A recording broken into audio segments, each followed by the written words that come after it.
Max, what's on your mind? From a young age, I was never the kid girls were drawn to. I was that fat, round-faced, bubbly kid. The one teachers adored because I was polite, obedient and kind. But I wasn't the heartthrob, not the guy girls whispered about. But I assumed attraction was something like sprinting. You either had the genes for it or you didn't. I accepted early that girls didn't like me, and I told myself that I didn't care. Why? Because I could still play football, hang out with friends, go on adventures, crack jokes. Girls didn't matter. But as I got older, I realised that that statement might not be completely true. Growing up, especially in my early teenage years and into young adulthood, I started noticing that guys were working hard to get girls. I was shy, nervous, timid.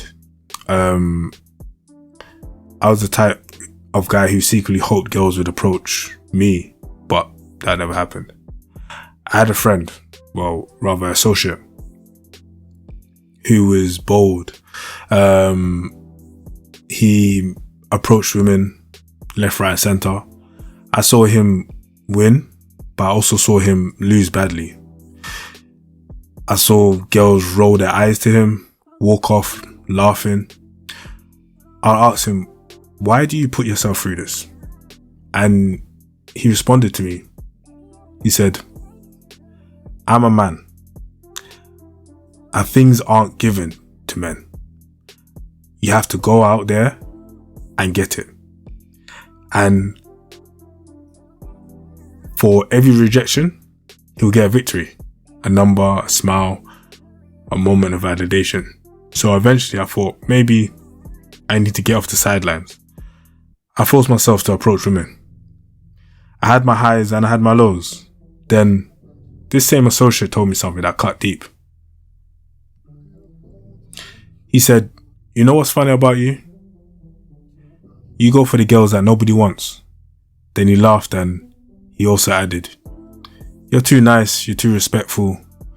No woman would really want you. Like no woman really like you. No woman really wants you. You're the guy that women settle for, not the one that they chase. You're the type of guy that women, when their actual type rejects them or when they've gone through their whole phase, you're the guy that they, settle with, and you're kind of like the coaster. Those words sank their teeth into me and changed me into a monster.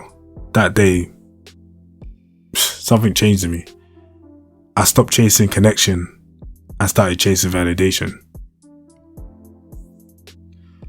What I thought was freedom, chasing women, getting numbers, living the so-called player's life, became bondage.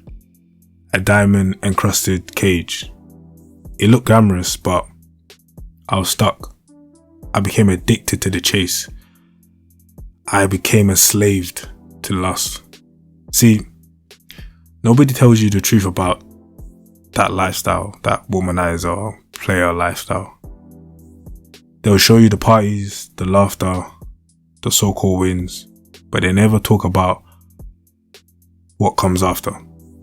The broken hearts, the accumulation of unnecessary debt, the empty mornings, the guilt, the faces of women who trusted you, and the soul you lose piece by piece. They don't tell you about STDs, HIV scares, unwanted pregnancies that turn into lifelong responsibilities or lifelong regrets. They don't tell you about the women left broken. They don't tell you about the men who can't love anymore because they've turned their heart numb. The chase fueled by insecurities and lust. Lust feels like freedom at first, but it's an illusion. You think you're driving, but really lust is in the driver's seat and you're just a passenger. It tells you you're winning when really you're wasting your energy, your purpose, your peace. It makes you chase bodies while losing your soul. And the sad part is that society claps for it. We cheer on the womanizer, the player, but they never mentioned the trial. Sorry, they never mentioned the trail of destruction that he leaves behind, or how empty he feels inside when the noise fades. Real freedom isn't found in how many women you can attract. Later on, this is what I found out. It's found in how you're able to control yourself and the ability to choose whether to pursue a woman or not. Sometimes the chase takes control of you. Real power isn't about conquering women. It's about conquering yourself. I thought I was chasing pleasure, but I was actually running away from pain. I thought I was winning, but I was losing myself. The chase fueled by lust. Lust is a fire.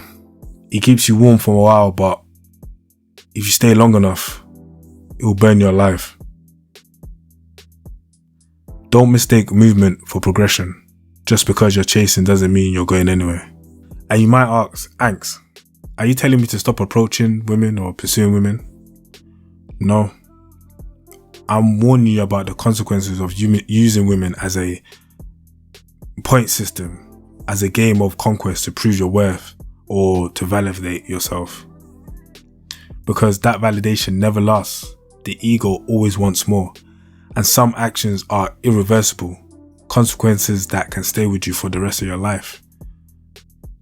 Do I still love pursuing women? I'd be lying if I said no.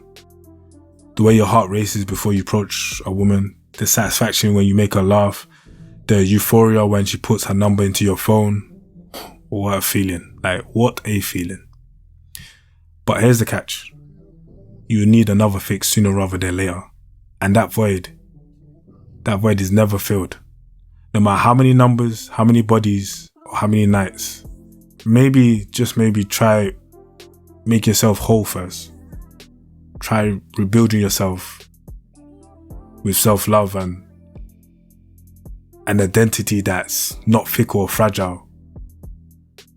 Maybe work on building something real, trying to get genuine, healthy human connections. I'm not judging you. This is what I tell myself all the time. But hey, what do I know?